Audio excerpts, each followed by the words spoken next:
This is the Vision 79 podcast, where myself, Mason, and my friend Sander discuss recent developments in our business and personal growth.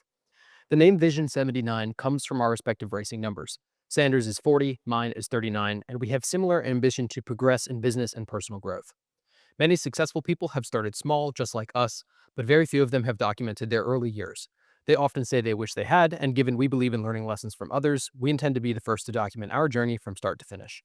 This is simply a documentary of our lives, and as such, we do not monetize these videos. So enjoy the ad-free content. Each episode is broken down into 3 segments, each covering our progress over the past week. We start by discussing our life updates, then our business updates, and lastly, we share any lessons we've learned over the past week. We have timestamps in the description to navigate these sections easily. Today is November 16th, 2025, and we're recording episode 86. So, what is your life update this week? I have one line item for life. One Hell yeah, dude. I I got. have about one for business, so I balanced it out and stacked a bunch in life. Go for it. So I got this thing called Everyday Dose Coffee this week. Okay. It's like a coffee replacement. It's like a mushroom based coffee with like lion's mane and a bunch of other stuff. And the ad was good and it had a good offer, so I was like, screw it. Is this the mud water stuff, or is this something? No, it's mud water's like, I don't know. It's got some other flavor of non-coffee stuff in it, Got it. and this has some other flavor of non-coffee stuff in it. Okay. I So thought I I got thought mud water might have been mushroom based. So I think it's something else. okay. I'm pretty sure they had a comparison on their site, which I promptly forgot. Gotcha. Um, but yeah, it came with the packaging was really, really good. It came with a frother, like a real metal frother, which was nice. It came with a bag of coffee, a bag of their creamer, um, and I think something else too. But it was a good offer. Cool. And so I've been trying that out. I got it in yesterday, and so I tried it yesterday and today, and I like it. It was good. Um, it doesn't quite like their claim is like, tastes like coffee but not coffee. It doesn't quite taste like coffee to me, but like I think I have a skewed perspective because like I drink black coffee, Right. just like black coffee. Most people would drink it Yeah. with stuff in it. Right. Yeah. And so uh but I mean in terms of like just a drink, like it's good. And so I got that this week. Does it And wake been you up like coffee? enjoying. Um, Not in the same way. It's not like jittery. It's got some benefits. Like it doesn't have crazy jitters, and it doesn't like upset your stomach as much as coffee can sometimes. Yeah. And so like those are pluses. It doesn't like kick you into gear like caffeine does, not in the Gotcha. same way. Um, I don't know. I'll try for a week or 2 weeks and see if You've tried pre-workout before, right? no, pre-workout kicks you in the ass. Yeah. Yeah, Yeah. yeah, yeah. Pre-workout, yeah, yeah. That's like a That's a lot. do we finish these papers or do we tell the team we're not going to comp? It's like take pre-workout and then make the decision. Yeah, yeah. Yeah, no, it's not like pre-workout at all. Gotcha. No, no, no. Probably. It's much. Um, I think it's got some energy effects to it, maybe a little bit, but small. Gotcha. At least. But I mean, I've only been drinking it for like 2 days, so I that's good. gotcha. Cool. Um, but yeah, that's about it for life. Okay. Busier business week. That's cool, dude. I think the general gist is that our business updates are getting longer. Yeah, Not mine this week. that's okay. But okay, we have a lot more life update. Here we go. So I'm going to try to get through this quickly because I have a lot of stuff. I realized last night, I was like, I should write my podcast sheet. And I sat down and I was like, what did I work on the business this week? And there's one line item, and it's the same line item that I've had for 3 weeks. So I was like, I'm going to have 5 seconds of talking today. So I stacked up my life update. Okay, first things first, I'm betting money. Yeah, I'm gambling. So previously I had tried, I got a crypto account and I put money in Polymarket to bet on the Mike Tyson Jake Paul fight, and I lost like $50, right? Okay. And this was like a year ago. Yeah. At the same time, Justin convinced me to buy the crypto coins he was trying to make money on. So I put like $10 in Dogecoin and like $10 in Pepe coin, and I lost all that money. So that money, they each went down from like 10 to 5, right? And so recently I thought to myself, man, Max Verstappen isn't going to win the Formula One World Championship. But if I bet that Lando Norris does, and then he wins it, I'll be sad that Max doesn't win it, but I'll have made money, right? So I should bet on what I don't want to happen in Formula One. And so I revisited my crypto wallet and I sold out my Doge and Pepe because it was $5 a piece. And I was like, I've already lost this money. I lost this money a year ago, right? I made a promise to myself that I'm not going to put any money into this because I can't spend money on stupid shit right now. But I still think it's a fun thing to do, and I already lost the money. So I put that money into my Polymarket account, and then I bet on the last few Formula One races, and I made a little bit of money. And I got up to like it was at $10, and then it got to like $14. Right, not bad, decent, 40% gains, better than Justin's day trading. Right. That's my only benchmark that I have, is because Justin's trying a new bot to day trade. And so then last night, I bet on a UFC fight. I have no knowledge of fighting. I do not watch the UFC, but I do know what those Dagestani dudes can do in the Oh ring. yeah, don't And bet against them. dude, Bubba fucking embarrassed the other guy. And I had my money on the Dagestani dude. So I made a little bit of money last night too. So it was fun. I made like $1.50. It wasn't anything big, but it was still a fun time. Did I tell you about the time I won the what's the football thing where they bet on players for games? They bet on different games, and they FIFA? no. It's like a like fantasy league style thing, but like you bet on the games for the weekend in football. Like fantasy football? Yeah, fantasy football. March Madness style? Yeah, Okay, yeah. cool. They had one of those at Island Route like 3 years ago. Um, it was like a $10 buy-in or Yeah. something like that. Um, and they were trying to get people to join it, and I was like, "Brother, like, I don't even remember the last time I watched the Super Bowl." It's Yeah. like, I don't even know. Well, I don't know. I know the Patriots, right? Because I grew up around there, but, Right. like, that's That's a it. good team to know. Yeah, They're the probably Patriots and the one. Giants are, like, the 2 teams I know. Yeah. Um, and there he was like, "Just play, man, like, it'll be fun." It's all just fun and games. So I was like, "Whatever, I'll throw 10 bucks in it." I filled it out. I just went by how the name looked. I was like, do, do, do, do, do, do, do. I filled it out. I fucking won. I won 80 bucks. That's great, dude. That's so All these guys trying to like analyze what you. well, dude. I just sat there for 3 minutes, just like fucking Shit. cut out, and then just filled it out, and then I won. Last night, Yeah. when I saw this dude, you would know him. He's got the beard that just goes down his chin, Yeah. no mustache. One of those guys, right? And I was like, oh, I've seen his brothers beat up other people before. Like, I know what these dudes do. Yeah. And so I messaged all my UFC people about it. And they were all like, yeah, don't listen to anybody who says the other guy's gonna win, because like it's the Russian guy who's gonna win. And I was like, cool. So yeah, I made the bet and it was fun. Nice. Illegally streamed it on TikTok Live because I'm not gonna pay $10 to bet 5. But anyways, that was a good time. I listened to a Wall Street Journal report this week about repo cars. So right now, people are defaulting on their car payments at a higher rate than ever before, Mm. meaning that repo companies are busier now than ever before. And that's an interesting business model to me, because each repo man driver gets like 90 to $100 per car that they take, right? Mm. And the margins are really interesting to me. The Wall Street Journal didn't get too far into that, but what was interesting to me is that the Wall Street Journal reporter rode along in the repo man's tow truck for a shift the whole day. And while they were driving around, they said that the inside of the tow truck was like a command center. Like it kind of felt like a police car with all the stuff that was in there. There are sensors all over these tow trucks that scan license plates while they're driving.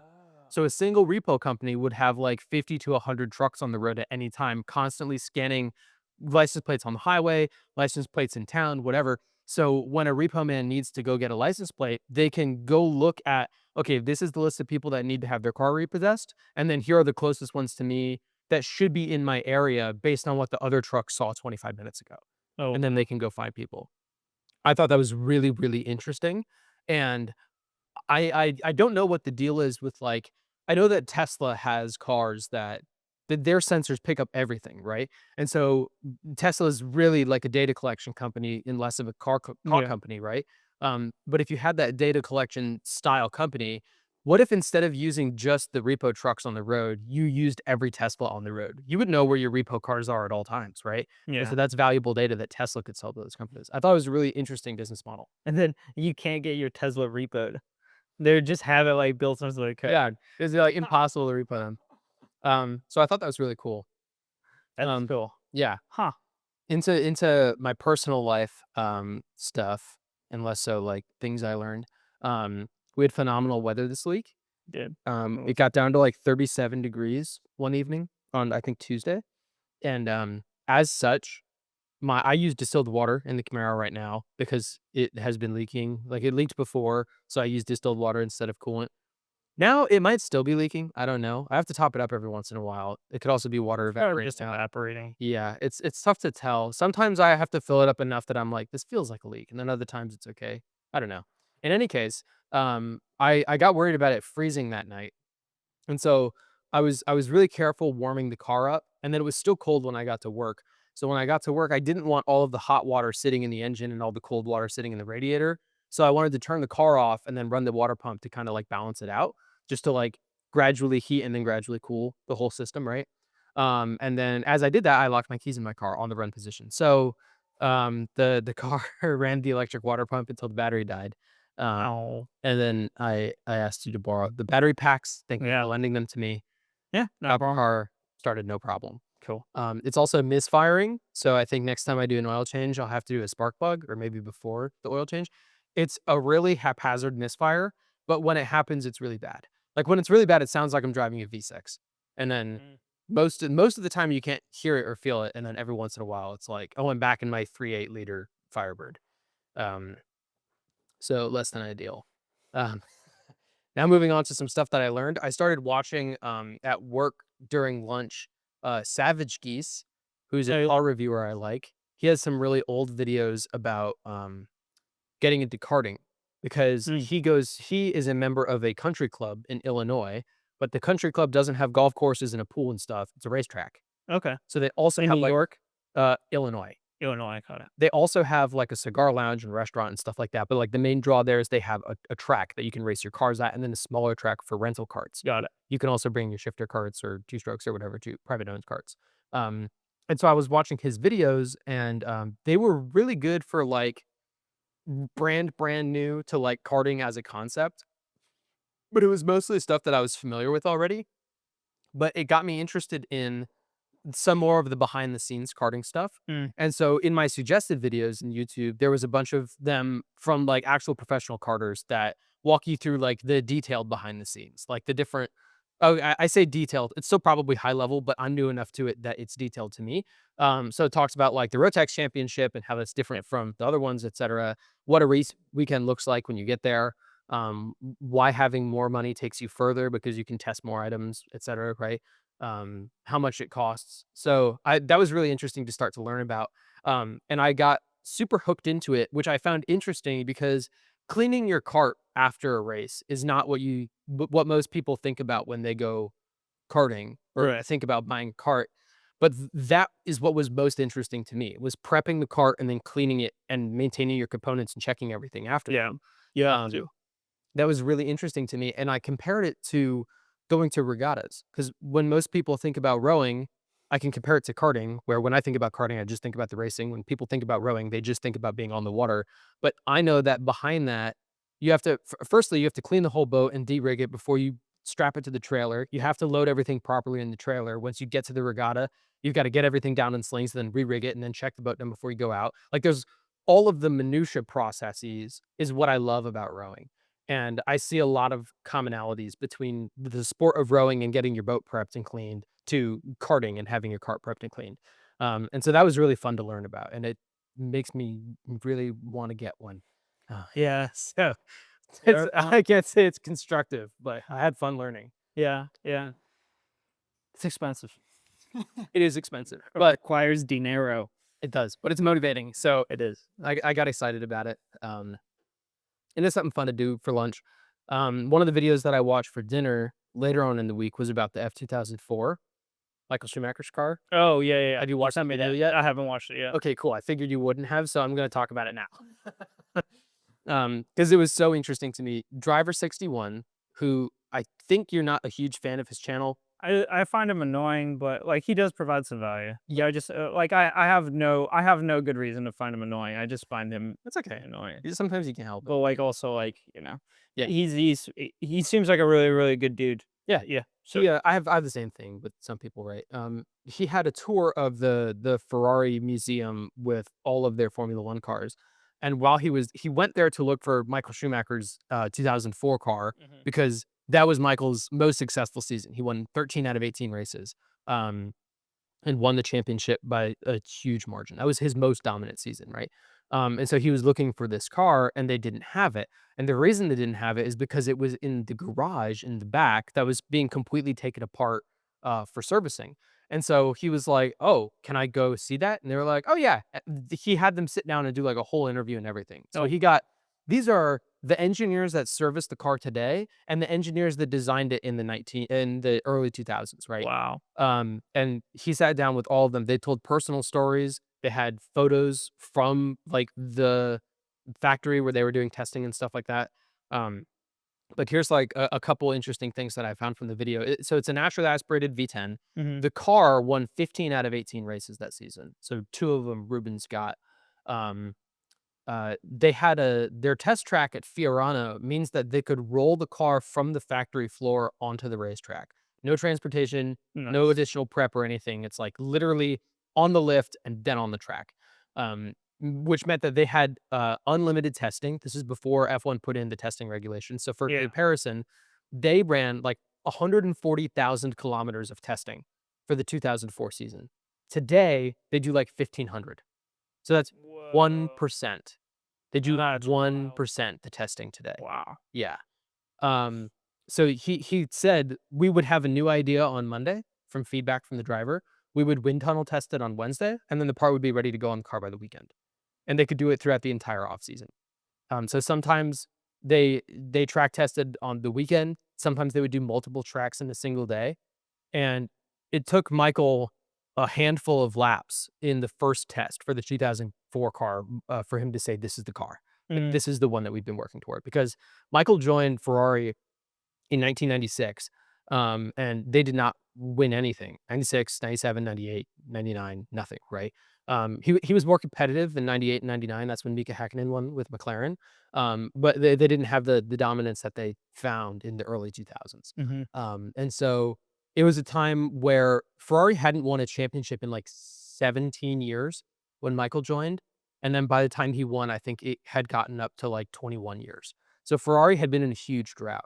But John Tott and Ross Brawn and Michael joined the team, and then they completely like revolutionized the team. Mhm. Michael was super detailed, and he demanded excellence from himself, but also everybody else who was in the team. Um, to some people's dismay, because like mechanics were like, I don't want to have to go into this level of detail trimming his like balaclava perfectly, right? But that's what Michael demanded, and then he would go out and deliver results, and so then the mechanics would go, okay, this is the standard that we're working to now is like we have the standard of excellence. Um, Mhm. but the engineer that was doing the interview was talking about how Michael was fast and he was able to communicate what the car needed. Mhm. So he would go out, test the car for 20 laps, and then he would come back in and he could reference what was happening in the car in specific corners on specific laps over like 35 minutes of driving. He'd be like, oh, yeah, lap six, I had an issue in turn four, but like lap seven, it was a little bit better.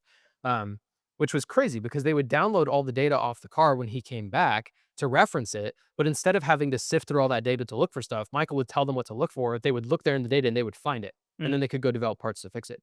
So they had different parts for every circuit. They had a different floor, they had different rear wings, they had different front wings, they had different everything for every circuit. So like the car was custom tailored for every track that they went to. And this is really interesting to me because in the past week, John Elkann, the owner of Ferrari right now, has come out and dissed his drivers.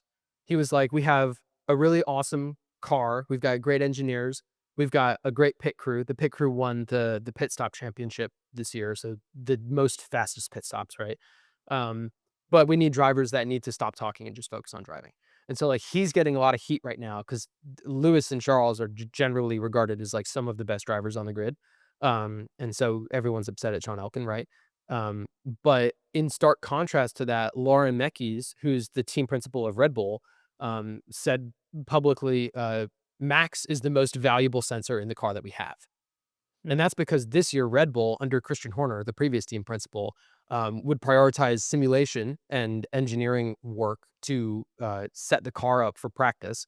Max would give them feedback. They would tell Max, no, simulation says this is fastest, and then Max wouldn't be able to do it. So Red Bull fired Christian Horner and promoted Laurent Mekies from the second Red Bull team. And Laurent was like, we're just going to listen to Max and do what Max wants to do. Are you fucking kidding me? He's Max Verstappen. We're just going to do what he says to do in the car. And they have, and that's why Max has started to win again, is because they've started listening to him. Nice. But it was a really interesting comparison to what Michael Schumacher would do for Ferrari in the early 2000s. They said that Michael was never too tired to test. He would come in on weekends. He would drive nights. He would do like whatever was necessary. You would never find a moment where you would ask Michael to get in the car and he would say no or even drag his feet. He would always say yes.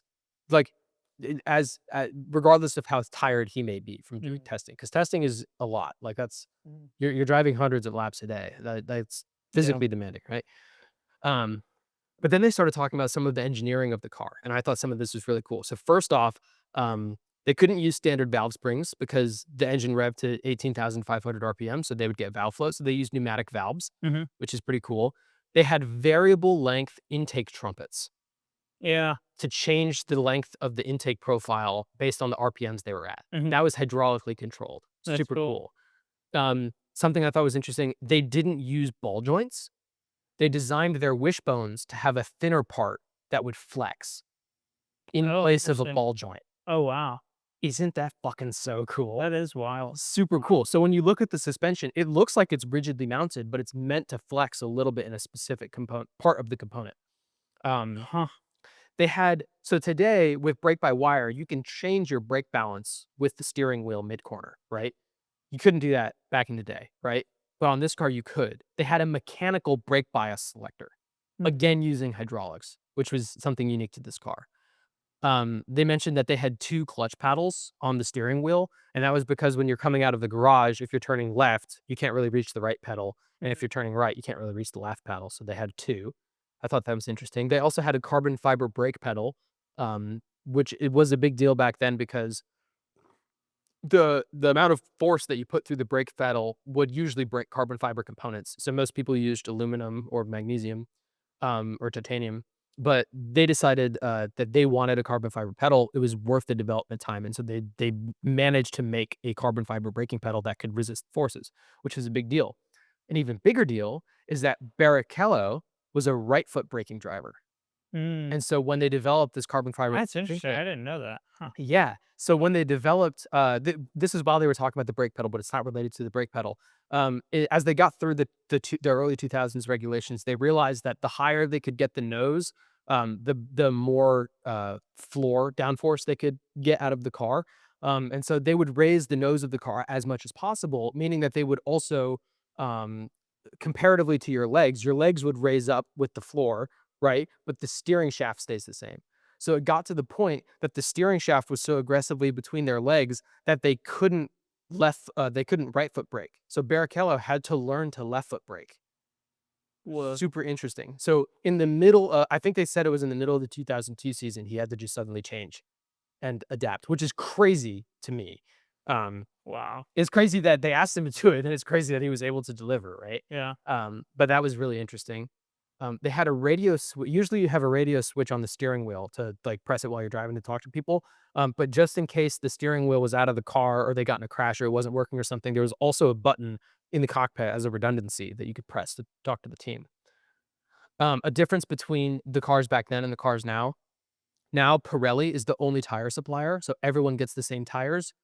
None of the teams get any data from Pirelli about the tires. They just give you the tires, then you go figure it out, right? But back in the day, there were multiple tire suppliers, so namely Michelin and Bridgestone. Yep. And so Bridgestone worked with Ferrari to design the tire alongside the car. So the two worked really well together. And because of that, they were able to set lap times that withstood some until 2024 on grooved tires. Wow. So cars have been using slicks for like 20 years and still haven't been able to reach those lap times that were set in 2004 on grooved tires. Yeah, super cool. And yeah, they had unlimited testing and unlimited wind tunnel time, which you don't see these days. But those are the cool tidbits that I got from it. That is fun. Yeah, Dig it. I thought it was super cool. I also wasn't sure if you would have time to watch the video, so I wanted to make sure that you got the cool stuff out of it. Yeah. So Yeah, no. I mean, I'll watch it over dinner. I usually watch something over dinner, but I was sure. pretty busy this week. Yeah, I So hear you.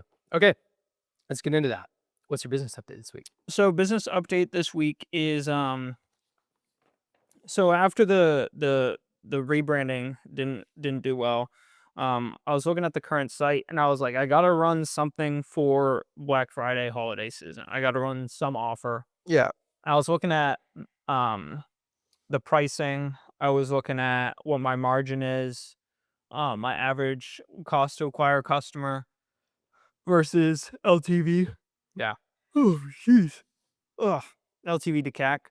Um, and it was too close to cut the price of the single, but I could cut the price of the double and the triple pack. Gotcha. And so what I decided to do is a long while ago, I had like a legacy bundle booklet that was like supposed to help like, build legacy and timeless connection, different ideas you could use with primarily your grandkids. That's who it was targeted to. Right. Um, and I was looking back at that and I was like, do I want to just send it on this same idea?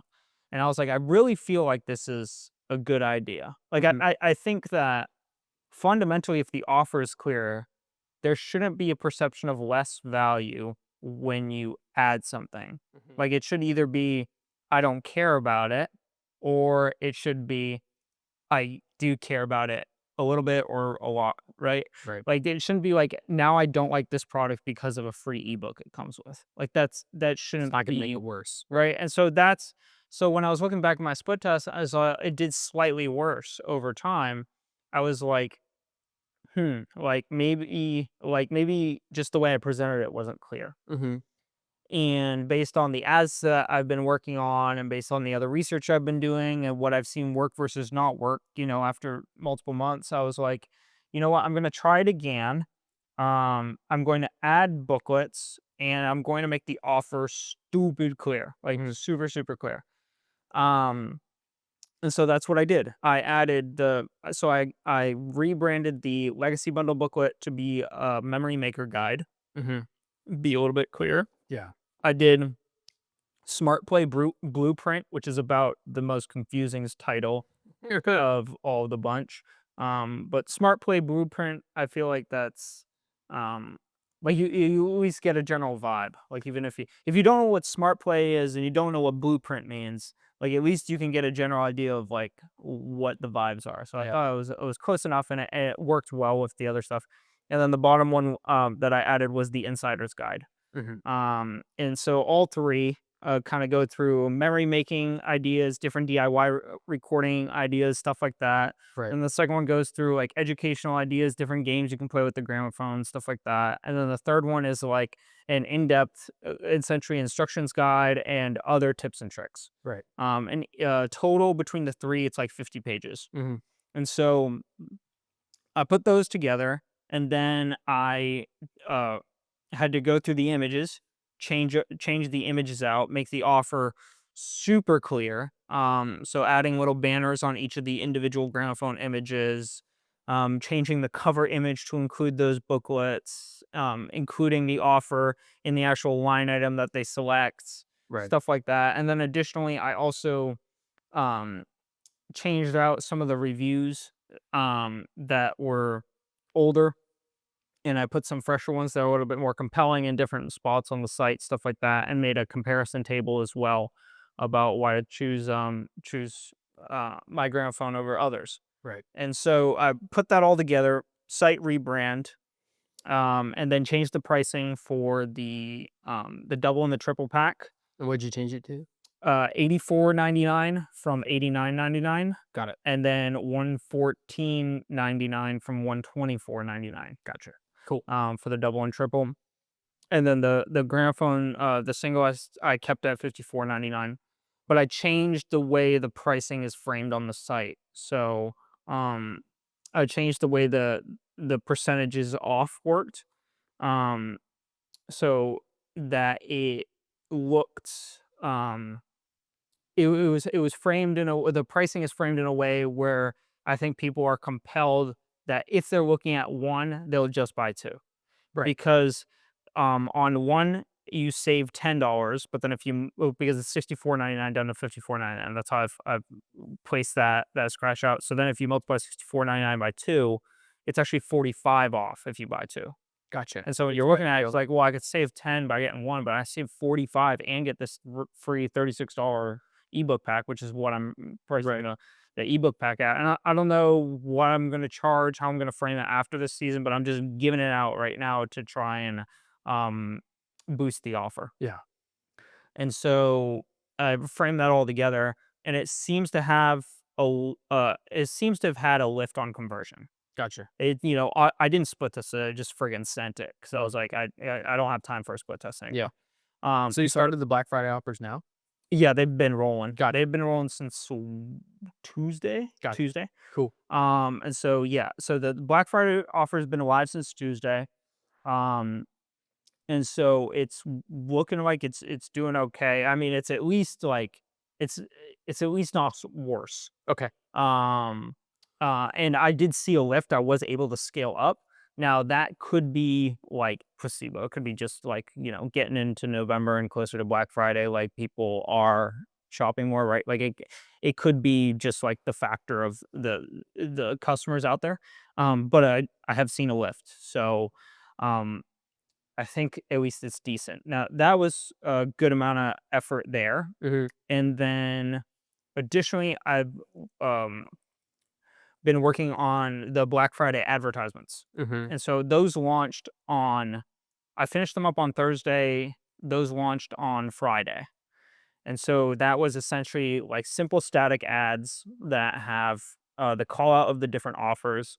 I made different versions and I made ones for a single ground phone, a double ground phone, or a triple ground phone Gotcha. because I was interested in what Meta would spend on given that um, it's optimized for return on ad spend. I was Mm. interested to see whether it would spend on a double or triple more because even though it may cost more to acquire a customer who's interested in a double or triple pack, it will earn more. Right. So I was interested to see that. Um, and it seems as though the two-pack static that I've been working on is actually it's spending more than single pack static. They're very, very close, but that was interesting to see. Good return on ad spend. I took like the 5 best ads, including my current winner, and I put banners on them of like Black Friday sale, stuff like Right. that. And I put those in my promotional campaign as well. And I'm waiting to see how spend is allocated, waiting to see how they kind of work together Right. and stuff like that. But I mean, overall, it's looking at least profitable. Sweet. So it's not tanking, or at Sweet. least doesn't look like it's tanking. So that is definitely good. Um, and then I haven't touched holiday products yet. Like Christmas? Yeah, like Yeah. Christmas themed products. So that's something that I want to get out this week. And just between the offer structure, figuring out what I can offer, building it out, changing out the images, building out all the static advertisements, building out putting together the video. It was pretty quick. It was actually a little bit more complicated to do the video though than I thought it would be Mhm. because the video is in 9:16, and you kind of have to have a 9:16 format in order to run the video because you want it to pop up on reels and stories. Right. The hard part was that Meta will crop your 9:16 in different ways depending on where it's pushing the content. Right. And so that can crop your banner out in different Mm. ways, Yeah. right? Because if you have a banner at the top and bottom, like usually you just put the text at the middle and don't worry about it. But if you have a banner at the top and bottom, it's a problem. So what I ended up doing was I actually took all the videos, I then edited them into a 3:4 format. That's the smallest ratio that It's just that it will do? it's a yeah, The shorter. it's the smallest. Um, I mean, it will. I think for some stuff it's horizontal, but like the horizontal, it will. It's not going to crop it this way. Yeah. And it only pops up when you search for the item specifically in Facebook. It pops up on the sidebar, Gotcha. and so it's very rare that like that actually gets pushed to people. Um, so what I ended up doing is I put all the videos in 3x4, put my banners on there, then exported them, and then placed them on top of the same color as the banner background in 9x16, Hmm. and then exported that. Gotcha. That way you have a video that's relatively centered. I mean, it's still got some height to it, but it's smaller. It's got the banners, and then you have gaps at the top and bottom. They're just solid color. Right. So that when you put that out there, now regardless of how Meta crops it, You always have your the banner. banners will stay, and it actually looks good. I actually really like the way they turned out. Also, it didn't have like a ton of like space at the top and bottom. Like it actually worked out really nice. Cool. Like on Instagram, for example, Instagram will crop the bottom like crazy, and then it will overlay the top with the name of like your Instagram profile. Yeah. And so I ended up getting the margins to where the bottom was cropped out, so you just saw the banner on the bottom, Mhm. and then the top was cropped out as such where you saw the banner, and then above it Was the name. in the gray space was the name. So I remember when I was doing this for my the one real estate ad that I ran. Facebook shows you a preview of what it's going to look like in all of the different yeah, formats, and for me with the way that that ad was set up, is like there was no winning. I really wish that it would let you upload like a different photo of the same ad for each of them so that I could like adjust it and tune it perfectly. But it's a I know I'm recognizing that it's a balancing act to get it to look good in all the different sites, and yeah. that is a fucking pain in the ass, so So you good job. actually can do that now. Oh, really? You actually can. Okay. So you have your three general formats. You have your 9x16 vertical, you have your square, and then you have your sorry, yeah, 9x16 vertical, your square, and then your 16x9 horizontal. Yeah. Um, and so those you can select roughly just generally how it crops, whether it's going to be its recommended setting or whether the original setting. And the original setting, like it's supposed to retain the original size of your picture. Like it sort of does. Sometimes it's meta. It's meant to So be, it's like, yeah. but you can actually go in and there's 23 different formats, and you can actually go through and hand select each one and crop them differently, crop them custom. I've never done that because it's a ton of effort. Yeah. And I'd rather just make the ad like if the ad is gonna have some legs, I'll see it, Right. you know?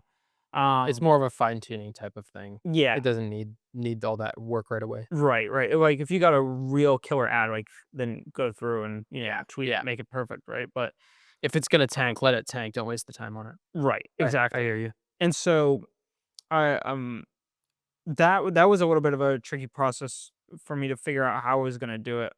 But it ended up working out well, and getting the spacing right and stuff like that. And then the static ads, I worked on some static ads yesterday.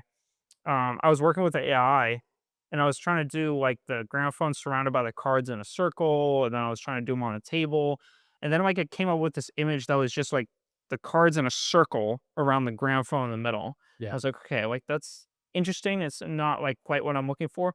And I was looking at it, and I took that image of the circle and I was like, take the gramophone out of it. Took the gramophone out of it. Nano Banana is really great for image generation. It, like can What is that called? Nano Banana. It can Okay. take like a specific item and pull just that. It's Interesting. very good at Like that. the grab function in Canva?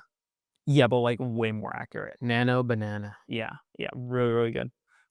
Artlist.io has access to like all of the major AI models Cool. for image and video generation. Cool. It's not the cheapest, but it's also not ridiculously expensive. Right. It's decent. Um, but I was looking at that and I was like, take the gramophone out of it. So then I had just the circle. And I was looking at like the different ads I had. I had this circle thing, I had a few other ideas, and I was like, man, like I don't really love any of these. And then I was like, I was looking at the circle and I put that in Nano Banana. I was like, turn this into a heart. That's all I said. And it friggin' took the cards and it put them all laid out in a heart. Wow. And I was like, "Oh shit, that's sick." And it I was looks like, real? "That's so yeah, it looks amazing. I'll show it to you." Interesting. Cool. And I was like, "Yes, like that's what I've been looking for." And so like it put all the cards in a heart against white background, plain white background. And then I was able to and then I put the gramophone in myself because I want to be able to change the colors out. So Right. I laid the gramophone on myself and then did like an image lift on it in pink. Mhm. So it like pops a little bit with some pink. And then I worked on creating like I'm doing kind of comparison style ads. That's just a format that I want to test.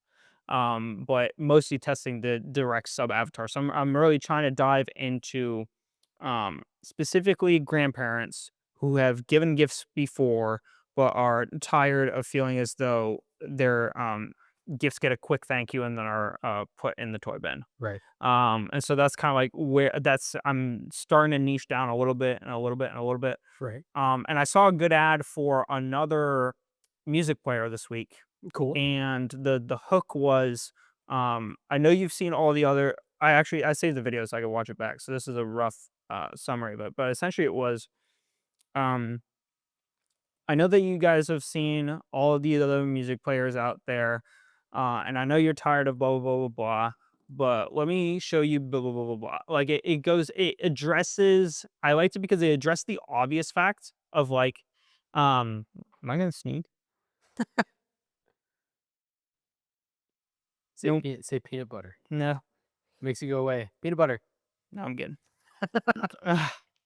But I liked it because it addressed the obvious fact of like there are other toys out there on the market, right? Um, and it was honest and straightforward, which is something I actually mentioned last week that I wanted to dive more into, and I haven't really had the opportunity because I've been working on the Black Friday stuff. But that's something that I'm going to start working um today. I have a bunch of ideas on the whiteboard of similar style ads or other stuff that I've thought of throughout the week that I want to test. So I'm going to be working through that. I took some of the UGC ads in that big campaign that I ran as a test. I took the single better performing one, the best one, Gotcha. and I put different text hooks on it Mm. just to test out text hooks. Hmm. And one of the text hooks I tested, it was like kind of a stupid test hook in retrospect. After sleeping on it, I feel like it's kind of dumb, but in the moment, I'm like, this is genius, right? But it was uh, if you're tired of your gifts getting eye rolls, it was something like that. Gotcha. Check this out, Right. something stupid like that. And so I wrote down some other ideas on the whiteboard. And I used to do that, and then I used to transfer them into a document, and I leave them in the document. And kind of what I found was I don't go back to look at the document, but I look at the whiteboard pretty often. Hmm. And I also realized that a lot of my ad ideas, I think, are like just the pinnacle of elite advertising when I make them. And then 3 days later, I'm like, Who made this?" So I get a lot of like, "Oh my god, this is incredible," and then like 3 days later, I'm like, "This shit." Do you know what I learned about this week? Mm. Do you know the Dunning-Kruger effects? Do you know what this Mm. is? Definitely heard of it. Okay. I've heard Hermosi talk about something similar. Really? That's what Okay. you're diving into. No, I didn't hear from Hermosi. Veritasium did a video. Um, he did a video on, is it more dangerous to trust confident people? And Interesting. the whole premise here is, are more confident people confident for a reason or not? And Mm. so he pulled up the Dunning-Kruger effect graph, which I had never seen before, but this is a real graph that they got from studying. Here was the test. They took a group of people, they gave them a pen and paper test. They took the test, and then they said, okay, now tell us how well you think you did on the test. And then they plotted the score that they actually got and the score that they felt that they got. And this is the graph. So in blue is the actual score. So as the actual score increases, their perceived ability increases at a way slower rate. And so what's interesting, if you take a single point on the graph, Oh. the lowest test score at 10% thought they got 60% right. And on the other end, the highest test score at 80% only got 65%. They only thought they did 65%. Wow. So if you look at the delta here, the person who did the worst comparatively thought they did way better. And the person who did the best comparatively thought they did a little bit worse, right? Mhm. And so what's interesting about this is when we take into account our ideas and how confident we are, right?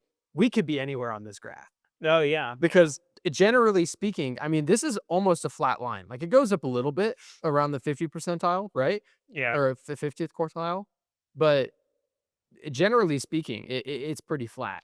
And I Yeah, thought that was really interesting. it's really true too. Like, because I'll look back at my old ads and I'm like, man, what the fuck was I thinking? Or I'll look at stuff that I even put out recently and I'm like, yeah, this does suck. Yeah. But it's hard because what's really rough about it, honestly, is that like AI will be like, yeah, this is dog shit. And I'll be like, why? Yeah. And it's frustrating for me because it's like I spend 3 hours trying to come up with this. Like, I have this vision for this image. I'm trying to generate it. I'm trying to put it together. I'm coming up with the different headlines. I get a bunch of different options together, different headlines that I've taken from AI or that I've come up with, different image compare and contrast, different line items, and I put these 4 ads together and I say, okay, like this is the larger sub avatar that I'm targeting. I think that each of these fit into X, Y, and Z categories within that sub avatar. Right. What do you think of these? What suggestions do you have? And like 3 out of the 4, it'll be like these have critical problems.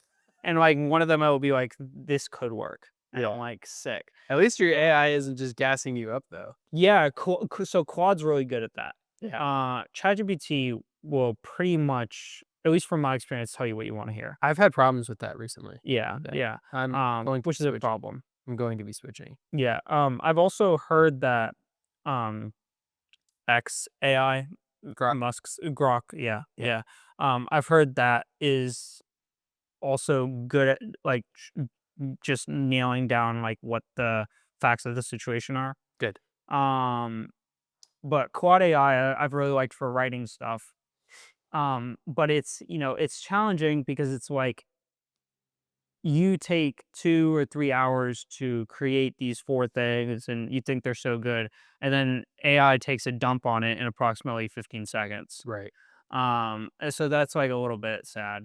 Yeah. But yeah, it is it is the facts of the situation, right? Like if I was right about like all of the ideas that I've had, then I would have seen me create better ads. Right. It's like, And so, do you remember the Alex Hormozy example where he's talking about entrepreneurs and he's like, a new entrepreneur is like, oh, I have this really great idea, but I have to keep it secret and I can't tell you because yeah, like I don't want yeah, competition or whatever. And then it's like the veteran entrepreneur, he's like, here's everything I have. Here's all the budget it's gonna take. It's probably gonna run over budget and overtime. It's gonna take too long to do.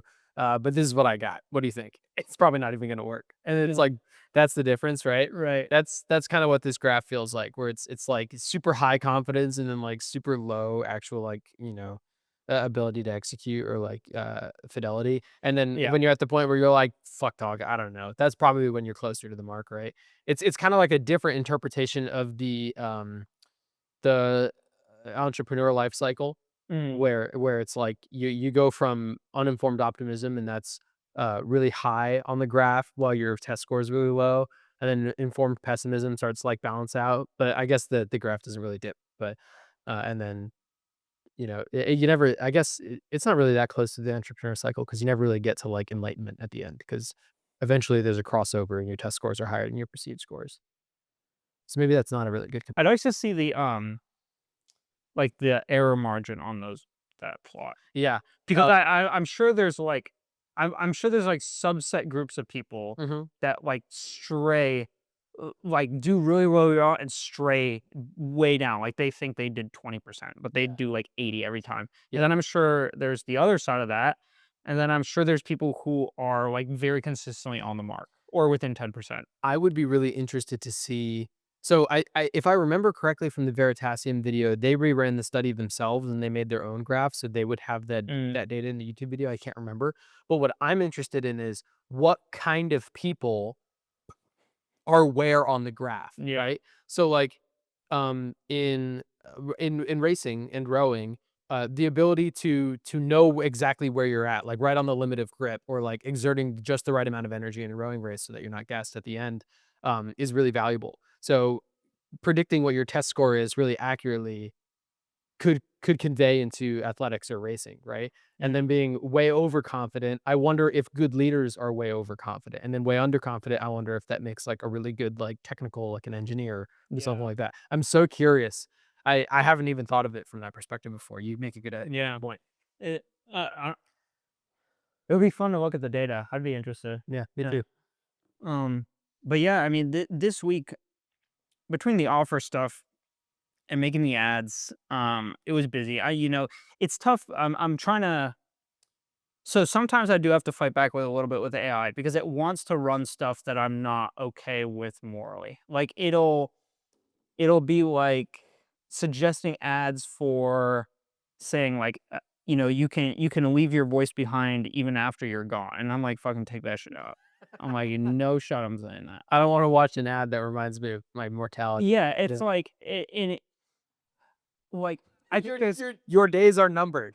Fucking jeez. yeah, it's like no way. Like even if someone out there feels that, right? Like what I mean, I'm sure there's at least one person in the United States who feels that right now, right? And like even if even if someone out there feels that, I don't feel comfortable with my ad taking advantage of that situation. Yeah. Yeah. And I think that's screwed up. And like I will like I if my only avenue to success is tricking old people into feeling like they're gonna die tomorrow, then I guess I'll just be poor because that's screwed up. Yeah. Um, and so but working through that stuff, it's a lot of effort. I was thinking about how many ads I create too, and I like create like right now.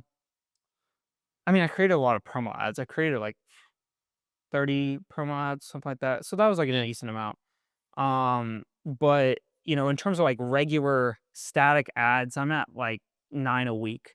And I was thinking about that and I was like, that's really low. And I was like, yes, I had the rebranding and I had the Black Friday offer stuff. So those are big time things. Right. Um, Now I think I can pick that up a little bit, but also my shot is to create 3 a day, which is honestly lower than I want. Mm-hmm. It's based on a suggestion from the courses I've watched. Gotcha. They're like, you guys are testing so many ads, but you're testing crap that doesn't matter. You're testing stuff like text font or colors or background color or like small length changes or like this or slight music changes. And I'm like, fuck, that's me. They want you to ideate. And they were like, ideate, like find an ideation that hits and then go deeper on the iterations of it. But like if you're just iterating to try and find the one, like you're not going to hit your niche by iterating into it. Right. Or at least like iterating in that way, right? Right. And so instead of going that route, what I'm trying to do is do as much volume as I can while maintaining a really solid research-based foundation. Because that's consistently I've had gains, or at least my ads have done slightly better, or I've been able to see a little bit more into why other people's ads work or why I think they work, right? I mean, I feel like I know nothing, but I try to learn a little bit. By doing research, But it means your market. test score is getting higher. I hope so. It really, man, every day I sit down and I crank out more ads. I'm like, all right, these are gonna be good. These will be good. And then I watch them just shoot a break the next day. And I'm like, well, fuck. Just like every day. I'm like, man, This is the valley of despair. I was thinking about the AI prompt about like your days are numbered. It's kind of like the inverse of like the Coca-Cola ads. Like Coca-Cola isn't selling a drink, it's selling the feeling of being loved, right? right. This is the opposite. It's like, how do I sell Death is near. yeah. How do I sell remind you of your limited mortality? Yeah, I'm like, I'm not like quad fix this. No, God. They show a graph of like it's like just a bunch it's a bunch of dots and then you're like, what are those dots? And they're like, this dot represents every week that you're alive. This is how many you've been through already and this is the few that are left. And this is when your gramophone will arrive. Yeah. You're here, your gramophone gets here and that like you only have like 10 left. No, I was making the joke that the shifting time will be actually after. It'll get here after you pass. That's terrible. Oh, Dude, that's no. so funny. This is because it's just like I can't run that. Like that's awful. Yeah, that is You awful. know, I want people to feel good about the product. I want people to enjoy it. I want people to have fun with it. I want people to like it. I don't want people to feel like or like even if I couldn't make a realistic ad that says that, which I would be a far shot for me given that I've struggled to even make basic ads. Right. Like, do I really want to compel people that way? Like, no, Yeah, that's it's wrong. it's something that's fun to laugh about, but it's not something that you want to be serious about, right? Like I like reminding people of death because I think it's funny because Mm. most people don't think it's funny. So most people have like There is something funny about what no one else thinks is funny. yeah, Like, yeah. that'd be funny. Yeah. Well, it's why I like sending you all the death Instagram reels because like Terrible. I hate I don't think it's funny when I watch people die, but it's hilarious when you watch people die because you freak out, right? Yeah, but I don't like it. Yeah, the same thing. Like I think about death every now and then, and it doesn't really mean anything to me because what I believe death is lights out. Right. Death didn't bother me before I was alive. I'm sure it's not going to bother me after I go. There might be a few seconds between living and dying that are uncomfortable, but honestly, I have done like 62 Ks. Nothing is worse than that, right? So like I can handle whatever 10 seconds of like agony it is to be beheaded or however I go out, right? Right. So I'm not really worried about that. But other people don't think that way. And so other people are really afraid of death. And other people get really uncomfortable when you bring it up. But it's funny to me, I think, because it's not like a real thing. Like, I'm not making you uncomfortable because I'm threatening you. I'm not going to kill you. I'm just Right. it's a completely conceptual it's like some people feel the same way when you remind them about how small we really are in the universe. How Mhm. like I learned something interesting from this Veritasium video. Oh, this was one of the examples. Yeah. He said, "How okay? What do you think there are more of? Stars in the Milky Way or trees on planet Earth? I would assume stars in the Milky Way. How confident are you on a scale of 1% to 100%?" Mm. Solid 50-50. Okay, cool. So you're right where it is on the graph, right? There's something like 2 billion stars in the Milky Way, right? There's over 3 trillion trees on Earth, Whoa. right? Whoa. Off by a huge factor. And That's that was what wild. a lot of people guessed in the Veritasium video. He had a bunch of those Mhm. examples, right? And so when you remind someone like, hey, we're on planet Earth, we're in Man, there's 3 trillion trees and they out there protesting for 'em? Yeah. I'm just kidding. I'm there's playing. you're Don't you're cancel me. you're in a building, which is in a city, which is in a state, which is in a country, which is on a continent, on planet Earth, which is in the solar system, in the galaxy, in the Milky Way, and there's hundreds of millions of those. And then like it's an ever Dude, if expanding we melt Antarctica, imagine how many more trees.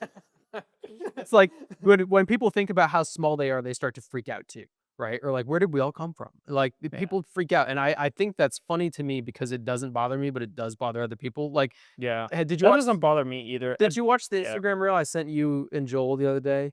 It's the two people making out in the club. I think I started that and I think I started that. I was like, I can't watch this. I was like, this is pain. They're making out, and then the girl starts to lean forward like she's falling asleep. And the guy's like, "What the fuck?" And she throws up in his mouth, and then they both like spit out the throw up. It's so gross, right? It made me laugh a lot. I showed it to Brendan at the bar, and he was like, "Oh, dude, that's so gross." What? And that made me laugh. I had intentionally told Grace, "Hey, I accidentally sent it to the group chat with you in it. Don't watch it. You're not gonna like it, right?" Because she gets upset. Um, she had left to do something else in the Lexus, and she had come back at the exact moment that I was showing Brandon that video. And so she snuck up behind me without me knowing she was there. And I showed Brandon, and Brandon was like, "Oh," and then Grace went, "What the fuck?" And I was like, "You're not supposed to be here. What?" But it's like it makes me laugh when other people are grossed out by it. It's like the same type of thing. Yeah. But like I wouldn't make that a real estate ad, you know? Because Right. you don't that's not the effect that you want to have being serious, right? Yeah. Um so yeah, I understand the prediction. So I got to work with AI a little bit, like in those respects. Yeah. But I'm long story short, I'm really trying to, even if I don't know what I'm doing, which evidence suggests that I have no clue what I'm doing.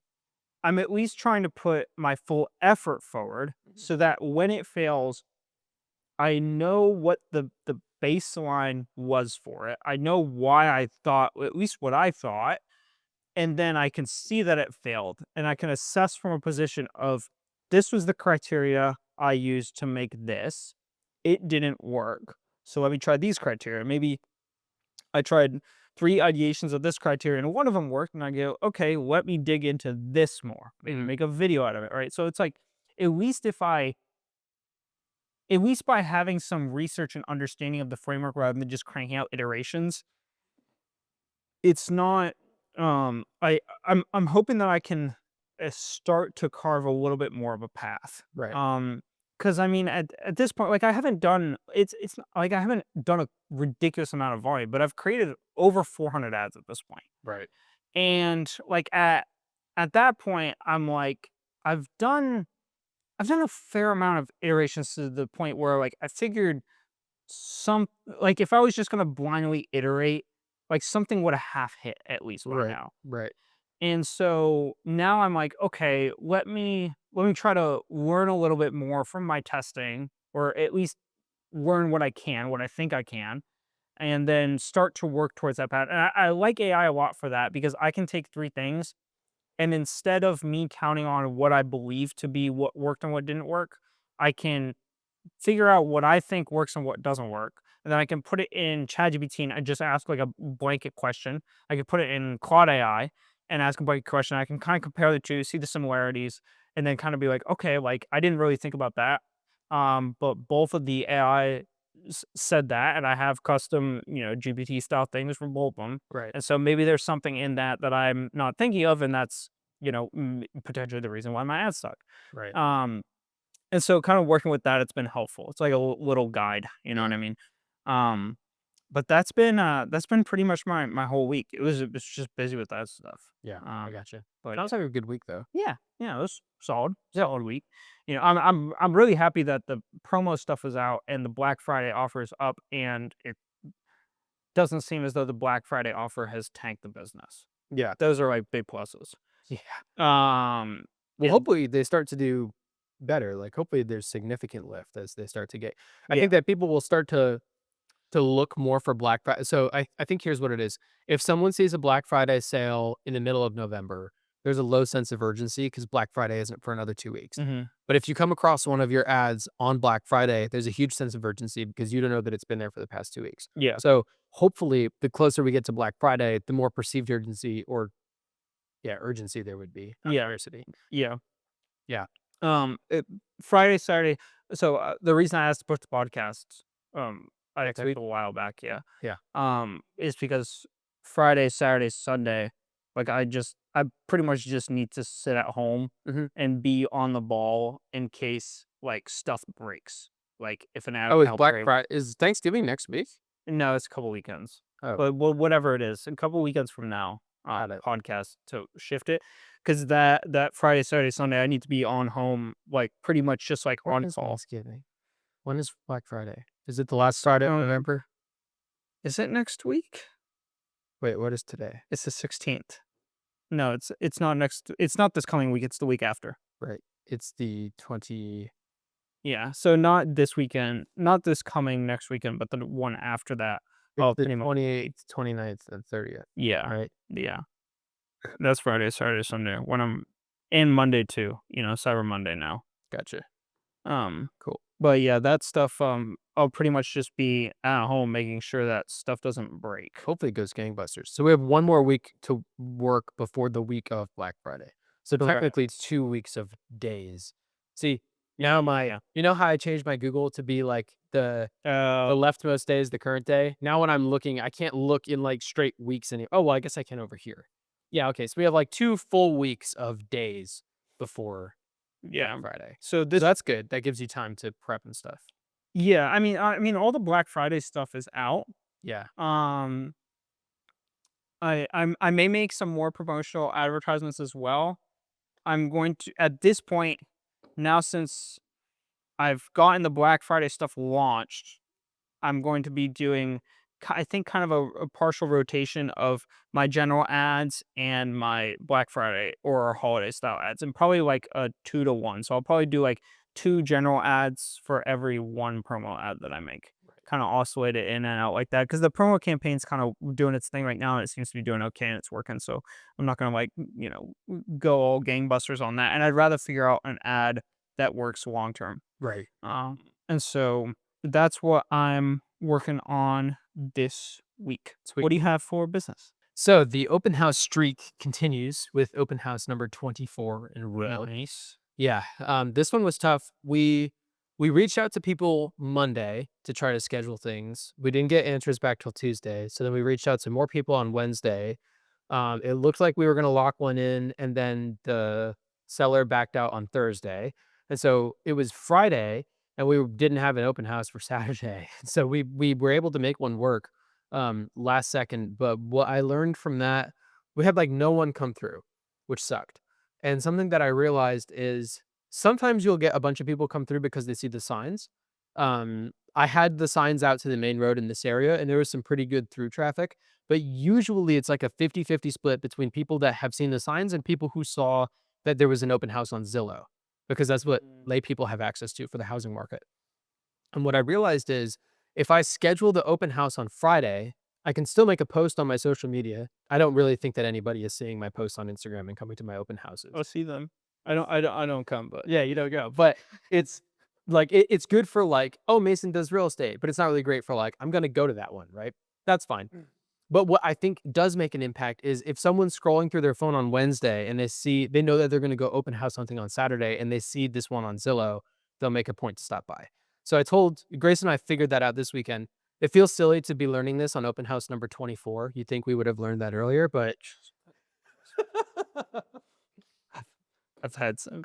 I've had some of the dumbest revelations after months of doing the same thing. yeah. So literally Yesterday or 2 days ago, I was screwing with the video formats. And I was like, how am I going to make this work? And I was doing the 3x4 and I was like, okay, perfect. I can do the 3x4. And I uploaded the 3x4 and it was all fucked up. And I was like, all right, what am I going to do? And I was like, all right, I got to go back into CapCut. And then I got to take this 3x4 video and re-upload it into CapCut and then put the background behind it and then download it back from CapCut. It was being all glitchy. I was screwing around with it for like 40 minutes. And I was like, why don't I just literally use Premiere Pro? Like, I pay every month for Adobe Premiere Pro. yeah. And like I can just upload this video in, change the size, and download it. Right. Took me 45 seconds to do one. And I was like, I have had Premiere Pro. I use it every week for the podcast. Yeah. And I'm like, Just realized today. I just like, Yeah. and then you think about it and you're like, man, like we really think we know so much more than we do. Yeah. I'm Well, so psyched. AI is going to replace me so far. Yeah. Yeah. Probably. Yeah. I was sitting there and I was like, man, it's been like almost 2 hours. And like not a single person has gone through. There was a garage sale in the neighborhood too. Usually if there's a garage sale, you get a higher influx of people anyways. And then people stop by because you're curious. We didn't have a single person come through the whole time. And I was like, what the fuck is going on? And so then I thought about it. Actually, funny enough, at last week's open house, one of my coworkers came through, and we chatted, and they had seen the signs. So sometimes you get people come through with signs, sometimes it's Zillow. But in any case, the feeling that I had while I was sitting there was, well, at least I didn't bust my ass getting these affiliate partnership packages ready to go just for no one to come through the open house, right? Because my affiliate partnerships are still not done, and that's the rest of my update. So I started off the week by firing off another 100 emails Sunday night for Monday morning, and then I consistently maxed out my email capacity every day the rest of the week for scheduling them, right? And it even got to the point where if I am in conversation with a business owner, I'll just send them the message at midnight. I don't care. Once we're in conversation. If it's the reason I schedule them to send at like 7, 8 a.m. is because I want them to be toward the top of the inbox when someone comes in for work in the morning. But if I'm already in conversation with you, I'm going to message you at 2 a.m., right? Because that's when I operate. So I fired off another 100 emails. These are the companies that I locked in this week. I got a pool cleaning company, I got a junk removal dumpster company, I got a landscaping company, a screen enclosure company, and a hurricane shutter company. And those are big deals because those are ones that I have been struggling to find a quality company for a few weeks. But I have now I have good companies for all of them. So far, I have totaled 650 companies in my list, which it it doesn't seem like a lot to me because when I think about volume, I try to think in like hundreds, right? But at the same time, finding I have 45 different types of companies, right? So I have over 100 on average for each of them. Yeah. Is that math right? Or is it 10 for each of them? It's over 10 for each of them. And some of them I only have one. So like my title company, I'm only working with Prestige Title, like Subtle Plug. So like I don't have like 10 for Prestige Title. I have one. And so Yeah. then I have like, 20 for it's like my solar panel company, like genuinely, I don't have one yet. I had reached out to 20 companies, now it's 40. So I just doubled it again. And the solar company I had to get a little strategic with because when I'm looking for businesses in Brevard, I need ideally, I like to work, if I can, with locally owned, smaller companies owned by veterans. Those are the things that I look for. Yeah. If I can't find any of those, that's okay. I just have to talk to the business owner and know that they are reputable, right? And like they'll be honest with me. Um, and so far I've been able to find those for all but these are my only stragglers. A plumbing inspector who I'm currently in conversations with one. I got an offer this morning. I just don't know if I'm going to go with them or not. These are the people that Grace and I used for my first closing in May. Okay. They came out right away. Payment was easy. The work was easy. They showed our client everything that they wanted to see. Everything was awesome. They did a sewer scope where they take like a borescope through your pipes. They recorded the video and then they said, "We'll send you the video." Right. The issue was we wanted to get a quote from a plumber on what the repair job would be, Yeah. Yeah. and we had a 7-day inspection period. The guys came out and did the sewer scope on day 2 of 7, right? And I don't think we got the video until day, like, 15. Like, it took a long time to get that out of him. We It was a big fucking deal. It was a pain in the ass, right? And so I was like, "Man, these people suck. I'm never gonna work with them again. I disavow them. I hate them," right? Um, and this was, 6 months ago now, right? And so since then, I have heard other good things about the company. They have 1,000 Google reviews. They have 4.9 stars on Google. I know that they're a good company. By all metrics, they're a good company. I had a bad experience with them, right? I have reached out to 35 plumbing inspectors, and of the ones that have reached out, none of them have offered discounts or partnerships or anything like that. Some people will say, "Oh, hey, like, we feel that our product is priced well, but we'd still love to be on your preferred providers package." And then I go, "Listen, man, I totally get it. I respect not doing discounts. Hermosi doesn't believe in discounts on service. I completely respect that, right? For my system to work, I have to bring some type of monetary value to my clients. All respect, you know. So I need someone to do discounts, right? The one plumbing inspector they got back to me with discounts. And I hadn't reached out to this company. I've been working on this for like a month, right? 2 months maybe. Um, I have not reached out to this plumbing company because I had a bad experience with them, right? Like dozens of plumbing inspectors I have emailed 5, 10 times. They've never replied. This company I emailed at 7 a.m. this morning and I got a reply at 7:30 with a discount. Solid. So I talked to Grace and I was like, listen, I got the email back from the owner. And we had issues with, like, a lowly serviceman, not like the owner or admin or anything like that. The admin, in all fairness, was really communicative. She was like, "I'm trying to get a hold of the guy. We're gonna give you a refund. I'm really sorry about all this," when we had the issue. So, like, the administrative side was great. It was just the technician side, right? Yeah. So, I'm on the fence about whether I wanna use them or not. I am leaning toward yes, because they're a well-known brand.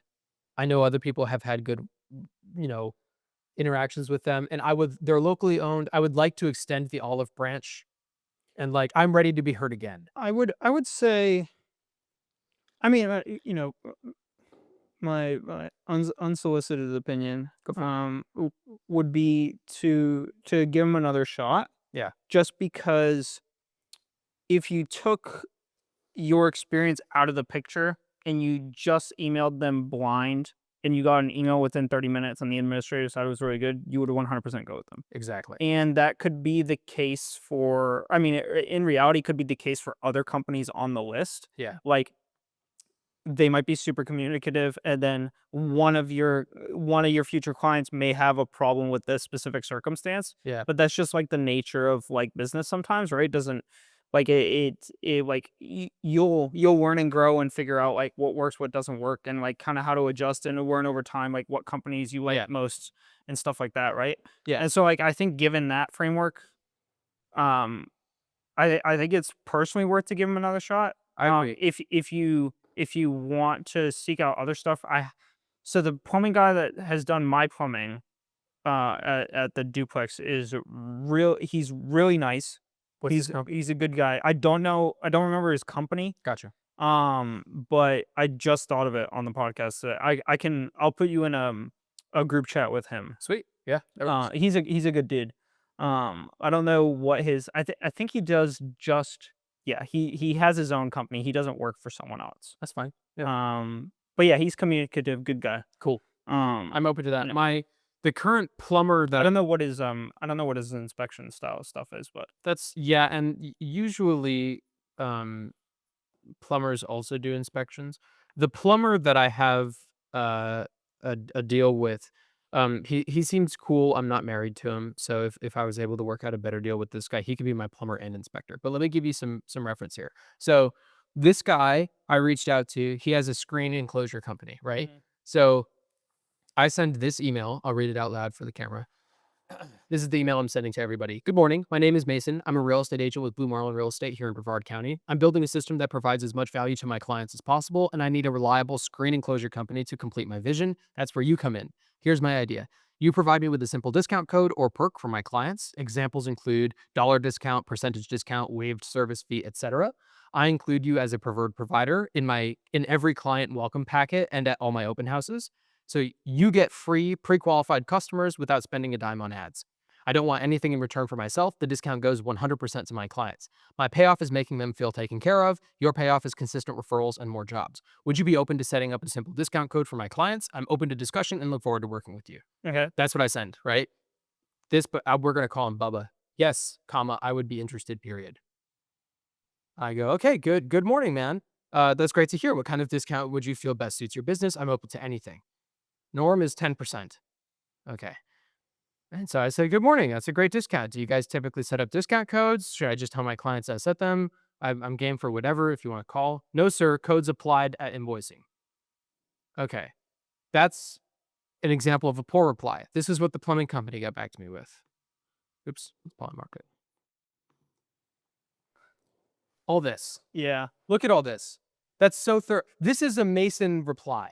This is a Mason response. Yeah. From, It's a really, really I good believe that's the response. owner. This is one of the best responses I've gotten from any business owner. Yeah. Yeah. I mean, So hey, I'm really swayed. I'm really swooned. If you write me a literate email that's more than 3 sentences, you have my whole heart. That's the way to me. That's the way to my heart. So anyways, I think that's the way that I'm leaning. I agree with I would. I mean, if they just got back to you with that reply, I think it would be like a slam dunk. Yeah. And therefore, like you don't know what works or what doesn't work concretely out of some of the other companies potentially. Yeah. And so I think that this is and it's a business that people know. Yeah. So that's a plus too. Yep. I mean, personally I would go for it, but I mean, ultimately the decision is totally up to you. So. Yeah. And I think that I will. Another example, I reached out to what company is this? A pool cleaning company. I didn't end up going with these people. I sent my email that I just read. They said, yes, as I get a lot of spam calls a day and fake profiles, I will contact Blue Marlin directly to confirm this and then reach out. We partner with many companies in our area as well. And so I said, okay, good morning. Totally understandable. If you'd like to chat on the phone, my number is in my email signature. I wouldn't want to partner with someone I had never spoken to before either. Also, just to be sure we're on the same page, I'm reaching out on behalf of myself as an agent, not Blue Marlin as a whole. I'm an agent, not the broker. So I don't have the authority to make a partnership with the whole brokerage, just myself. I hope this clears things up, right? No reply. Also, I understand like getting spam calls or whatever. My email has a profile photo. My email signature has all my personal information. There's a lot of people. If you Google, think of a person right now, a friend, right? Have you ever Googled them before? Nothing comes up. Long while ago. Yeah. No one our age has like maybe there's 2 links that come up, right? I'm one of the few people I know, and this isn't braggadocious, this is just fact. I'm one of the few people I know that when you Google me, there's multiple Google pages of stuff about me, right? Yeah. I'm not an unknown character. It takes 10 seconds to verify that I'm a real person. Right. So this shows to me that they don't really have like you would go through the effort of reaching out to the business, but not to research me, who you're partnering with, right? And that tells me a lot about that business, and that tells me that I'm not certain that that's someone who I want to work with. So in any case, plumbing inspector is someone who I'm still waiting on, but I think we have the deal done. Solar panel installation company, it was 20, now it's 40. I doubled it last night. And for the solar panels, I had to get tricky because I was looking at companies that are based in Brevard, but there are statewide companies based in Orlando that service all of Florida. And so I realized that last night, if I can't get a local company, which is my preference, then I'm going to try to get a statewide company that services Brevard. So I was able to double the number of people last night and then send them emails this morning. Nice. Yeah, I'm not certain I'm gonna get a deal on that one. I've never. You know what's interesting? Like, you would think that with as pesky as solar panel salesmen are, I would have heard from one by now, right? Yeah. Being involved in real estate. Um, but I actually know Glade, Callie's ex-boyfriend used to be in solar sales, and I texted him. Oh, I yeah. said, "Hey, man, are you still in solar sales?" No reply. So I'm guessing not, but, um I'm not sure if I'll be able to work out a discount with this one. I'd really like to. I have a solar panel cleaning company. They'll come up and they'll do thermal, scanning of your solar panels Mm. to see, how much energy what your efficiency is or isn't if you don't Mhm. have them cleaned. They'll clean them, but I would like an installation company. Yeah. Yeah. So that's 2 I'm stuck on. A CPA, I reached out to the guy that I went to, like, 2 years ago when I wanted to understand. I paid him, like, $800 for, like, a Yeah. whole series of meetings, remember? To just see what a standard person's 401k retirement plan looks like. So I basically paid him to understand what I already knew, but at least I know now, right? He was my physics teacher in high school. He's a great guy. I like him a lot. Everything that he walked me through financially made sense. I would recommend him to anybody, right? I reached out to him with this idea, and I was like, "I would like to give your stuff to my clients so that, especially for first-time home buyers, they have a professional tell them how much house they can afford, because the last house that I wanna sell is one that a client bought that they can't afford," right? And, he was like, "Hey, your thing sounds great. I'm priced reasonably, so I don't do discounts, but I am one of the few financial advisors in our area that does a one-time consultation for $300." And I was like, "Okay." Um, in my own head, where most other companies would not offer a discount, I would say, "Oh, well, I wanna provide value to my customers," or whatever. But on the other hand, I do really like this guy. I've worked with him personally before. I believe in the work that he does, and $300 to make sure that you don't have to default on your mortgage seems like a fair trade. So I emailed him back, and I was like, "Hey, man," we like caught up a little bit in our personal lives, and then I was like, "Here's the deal. I'd really like to do a discount. If we're not going to do a discount, I understand. I think that it's worth the money personally, but if I'm going to pitch this to my clients because this is something important to me that they understand, I basically am going to have to sell them on spending this $300. So I need you to tell me everything that you're going to do in that consultation so that I'm making sure that they're getting their money's worth because I'm basically selling your product for you." So we'll see what he says. So there's 3 companies. Mhm. Water and Fire Damage Restoration Company. This is one that I added recently. This is one that initially I was like, I don't know if I'm going to include them or not. Maybe I'll update that in a later revision. But I decided to include them, I think, last week, because water and fire damage is more than I initially thought it was. That's taking care of mold. That's taking care of smoke damage if you had smokers live in the house. Mhm. That's taking care of if you had a sink leak and you have a problem underneath the cabinets, right? They do all that. And funny enough, the house that is in my parents' neighborhood that eventually we're gonna sell whenever the sellers are ready, the guy has smoked all his life, so there's smoke damage in the house, and he had a a leak under his sink the night that we went over to look at his house, the night before when we went over to look at his house. So, that's a company that those people could probably really use, and I'm certain other people as well. We live in a humid environment. If you leave your air conditioning off for a week, you're gonna have mold all over the place, right? Mhm. And so I decided, okay, this is a company that is important enough to include in the first batch, right? Um, I have gotten word back from one of them, and we're in talks right now. He only replied to me on Friday, so I'm still waiting to he doesn't work on the weekends, so I'm still waiting to hear back. So that's 4. The 5th is a steam cleaning company. Again, I'm in talks with one, and the 6th is an air duct cleaning company, and I'm in talks with them as well. So I did this little analysis this morning after I heard back from some people that I emailed this morning. And I realized, okay, there's not a single company other than the solar panel installation company that I am not currently in talks for. So I'm on route to have this completely closed out and done, bar the solar panel company on like Monday or Tuesday. And that's important because since I'm already in talks with companies, it means that I don't have to go researching new companies to reach out to. if anything, I can just send repeat emails to companies that have already not responded to me or give them a phone call during the day. And I can instead start to put my attention toward what do I want the package to look like in printing on gloss paper with the ribbon or whatever I do, et cetera. Yeah. Changing the layout like we talked about last week, starting to look at what the website looks like. So I'm in like the home stretch here. I'm almost done. Um, Cool. yeah, super cool. I didn't realize I've been like stuck in a fucking purgatory of just like looking through businesses, and this is what my sheet looks like here. Um, it's the number nomenclature that I have, the type of business, the company, and then their email, phone number, and then whoever I work deals out with, it's their contact information, right? Mm. But it's just fucking hundreds of these Wow. goddamn companies. The orange ones are ones that I don't have deals with yet. So it's just fucking, I've been stuck in a purgatory of like, oh, well, there's always a company that I don't have a deal with yet that I have to go reach out to. So I've just been stuck in that mindset, but like just slogging through it. But this morning I realized I'm in conversations with all but one. There's only one company left that I don't have a conversation open with yet. And so I'm super stoked. Cool. I really scraped the bottom of the barrel last night getting solar panel installation companies.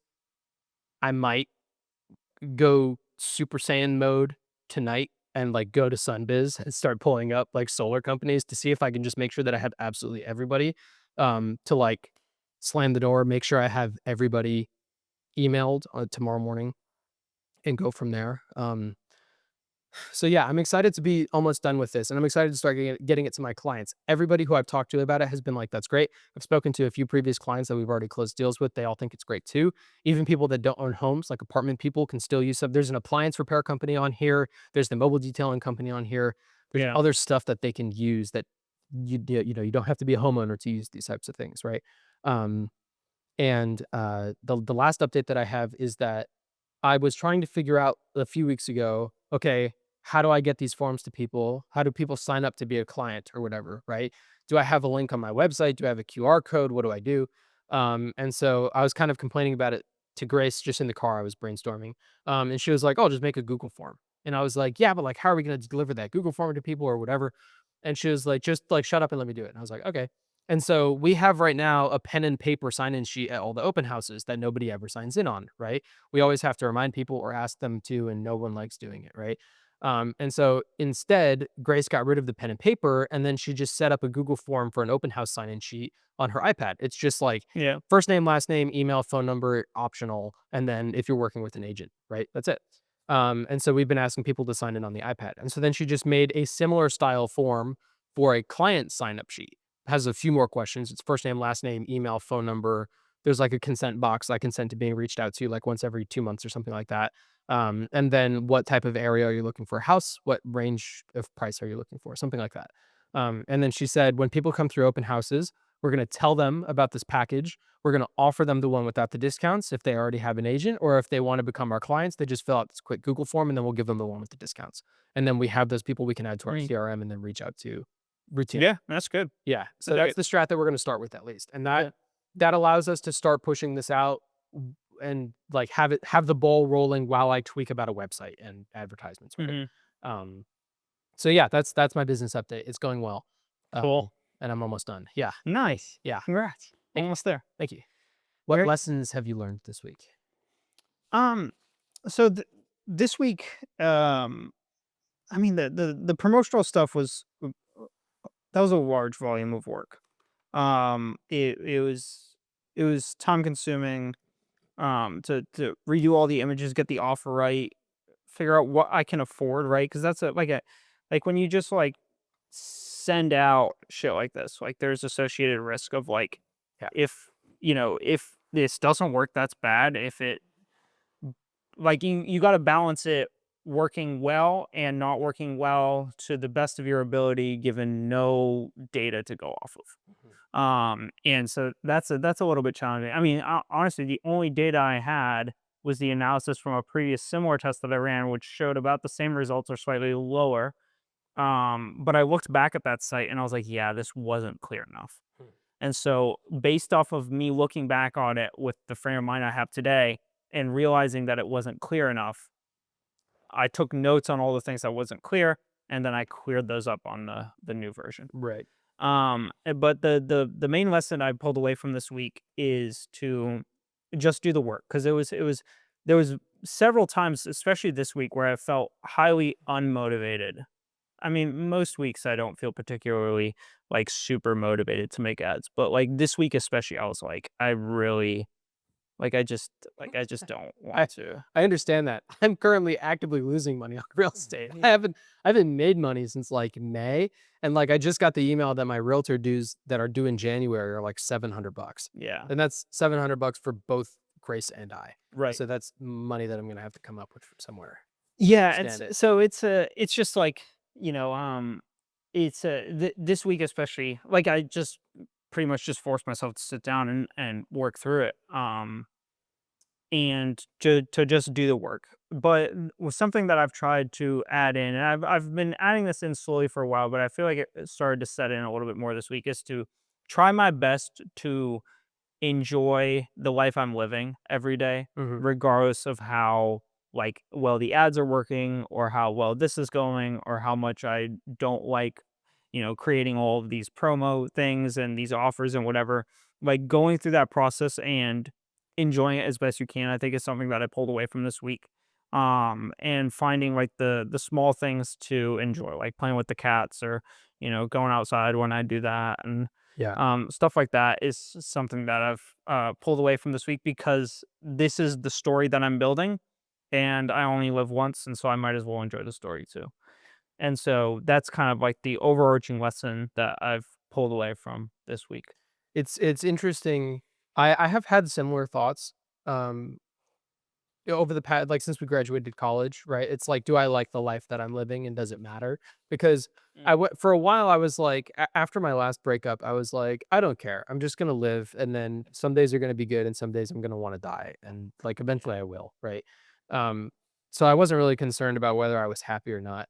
But I think that as we got settled into our 9 to 5 jobs, and as we started exploring different business opportunities, I was like, oh, I think that I appreciate the life that I live because I'm pursuing things that I want to pursue, right? Like I might not be getting the outputs, like the outcomes that I want yet, but I'm still working on the things that I want to work on. And working until 2 a.m. sucks when I have to wake up for work the next day. Yeah. But it makes like the one moment that I get to spend with the cat like more enjoyable, Hmm. because I know that I'm gonna go back out into the slog again, right? Yeah. And then when I'm back out in the slog, I don't really miss spending time with the cat because I like what I'm doing out there, right?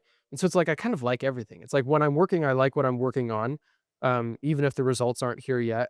I still enjoy the work, and then I don't really miss leisure time. And then when I'm doing leisure time, I do miss work a little bit, but I'm doing leisure time, so I still enjoy it, right? Yeah. I hear that. I hear that, and I'm thankful for the story. I think that the process is more important than I've so looking back, I think I've always believed that the process was important, but I've always let me rephrase that. I've always thought that the process was important, but I haven't believed that the process was important until recently. Hmm. So it's like I always recognized from a verbal and thought perspective that the process was important, but actually going through the process and the pain was challenging for me to value in the moment. Hmm. And so I think a reframe that I've had is, in addition to thinking that the process is important, now I believe that the process is important. And when I sit down and go through it, now it's like a building of my story, and I like that. Yeah. Um, and it worries me a little bit sometimes because it's like, well, I read this book one time. I forgot the book, but audio book. This guy, he was like, he had these like different business ideas, and ventures, and he would start something, he would get it to the point where it was like really really good, and then he would axe it, Hmm. and then he would start something else and get it really really good, and it was almost at the cusp, and then he would axe it, and he'd do that over and over again, and like the moral of the story was like he was so set on, and it was like self-sabotage that it would fail. It wouldn't be like the business would fail. And it was essentially like, um, he was like he got stuck in this cycle of just like going through the hardship process. It was a weird frame of mind. And it was a while back, so my memory's rough at best. Um, and I hope I can enjoy the fruits of the labor one day. Um, I just hope that I don't I hope I don't get stuck in a cycle where, like, the reward and achievement at the end feels muddled because I've lost sight of that and have only looked at the process, but it's also, like, a really rough idea that I'm trying to, like, form in my head, and, like, it's probably, like, super untrue. Um, it's, like, kind of a weird frame of mind that I've had this week. Of like, what will it feel like to have the achievement and success? Will it just like I've always envisioned it to be like, yes, like I've finally did it. But like, i- is it not going to be like that? Is it going to be like that? Does my frame of mind today about how I see the process change that outcome? How does it influence it? Like that's been like very back of mind, kind of overarching this lesson that I've had. But just I guess I'm just experiencing it for what it is and continuing to work on, what I work towards what I want most in life, but, I um, have a prediction that it's gonna feel a lot like how it feels now, but with Ferraris. yeah, I think it's gonna feel pretty similar, where it's like, um, we work on the things that we'd like to work on, but it's still tough, and there's still a lot of unanswered questions, and we still don't know why some things work.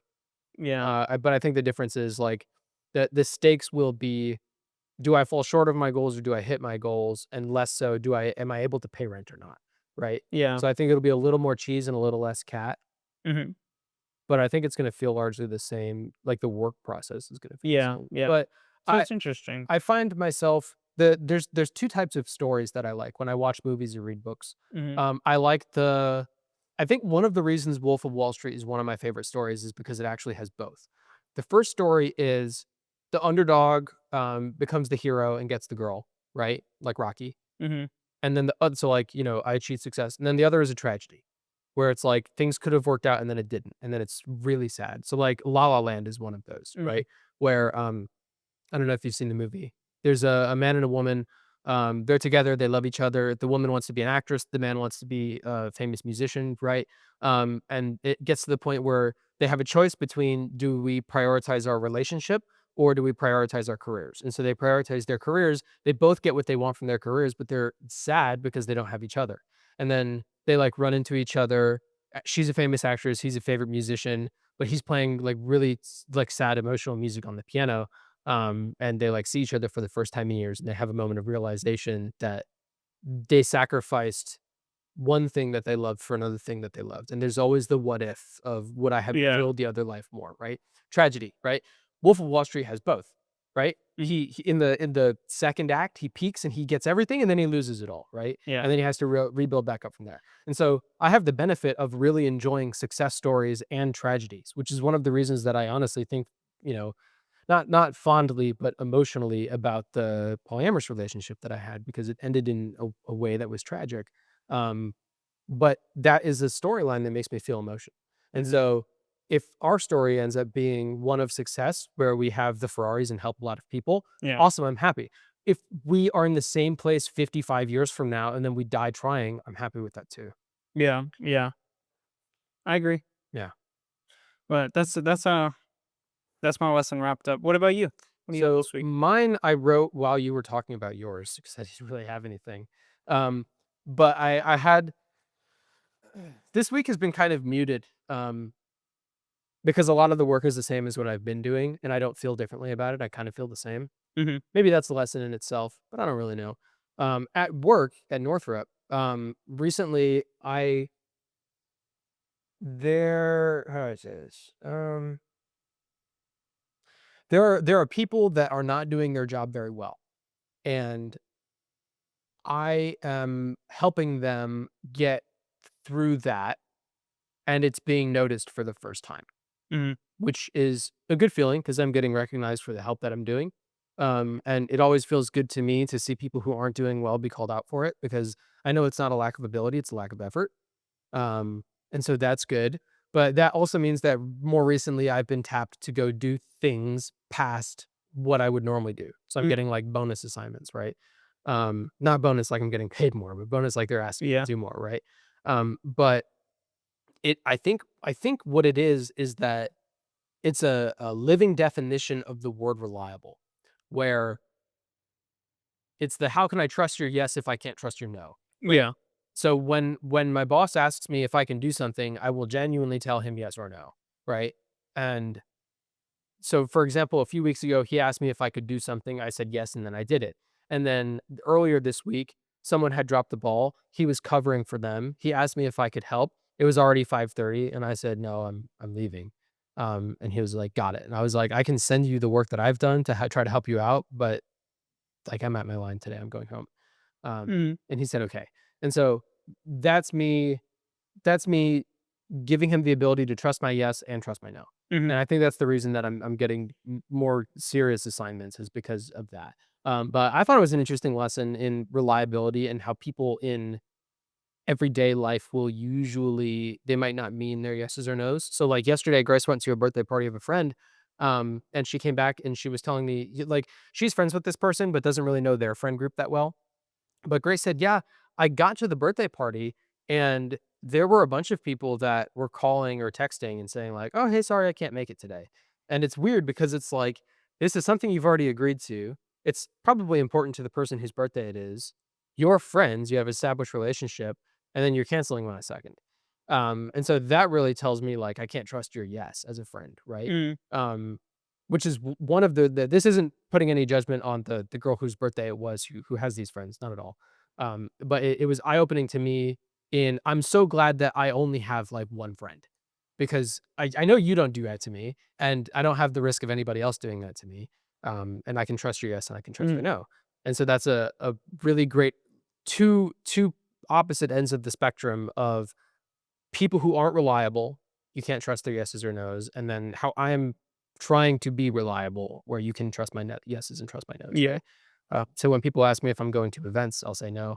I was actually called about the birthday party. The boyfriend of this girl was like, "Hey, are you going to come?" And I was like, "No, I have work." I didn't. In fairness, I didn't know it was happening that day. Mm, But he was like, "Are you coming?" And then I was like, "What? What is it? When is it?" He was mm, like, "Oh, it's like tomorrow evening." And I was like, "Oh no." And he was like, "Oh, okay, got it." But, like, I didn't elaborate or anything, I didn't really feel a need to. But yeah, it's kinda just, not a lesson learned, but just a friendly reminder to myself of, like, say no when you mean it. mhm. That's it. Very nice. I like that lesson. Thanks. Well, everybody, thank you for tuning in to another episode of the Vision 79 podcast. I have a dial-in quote. Oh, I'm sorry. I forgot. Damn. It's like the second time I've done that by Really? accident. Well, I did it like 8 weeks ago or something.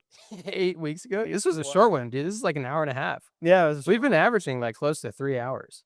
yeah, yeah. Do we bullshit at the end about something? To bump No, I just think that my sheet was shorter this week. Me too. Just because it was like more overarching line items. So and Yeah, a lot of my stuff was, like, shorter the ish. same. It's like, Yeah. "Oh, I did the same task for 4 hours about every day." Yeah. And then So 7 on Saturday. Yeah. Alright, you wanna talk about the Epstein files? no. I'm kidding. Dude, the memes are so good though. Okay, Memes are so good. here's my Thailand quote, okay? This Thailand quote I also found mid-podcast. This was just one of those weeks where I was like, "I don't feel anything, I just do the work. It's what I do." And so when it came time to write the podcast sheet, I was like, "Lessons? I don't fucking know. Thailand quote? I don't fucking know. But here's what I have." Um I don't really feel as though the work that I'm doing is invaluable in contrast to how it was when I was just trying to make advertisements and sell people or like make YouTube TikTok videos and sell people. I feel like my work is more valuable now. But I also recognize that if you're doing the same task every day for like a month and a half, it can start to feel like shit. And Mm. so future Mason is probably doing that same thing and probably feels like shit. And so here is the quote that I have about that. I think it's a Hermosi quote, but I don't have it quoted. It says, "No work is wasted. I'm the output of the work, not the outcome." I like it. Yeah, I like it. yeah. Well, now, thank you for tuning into the Vision 79 podcast. Hopefully, you have a great week this week, and we will see you next week for another episode.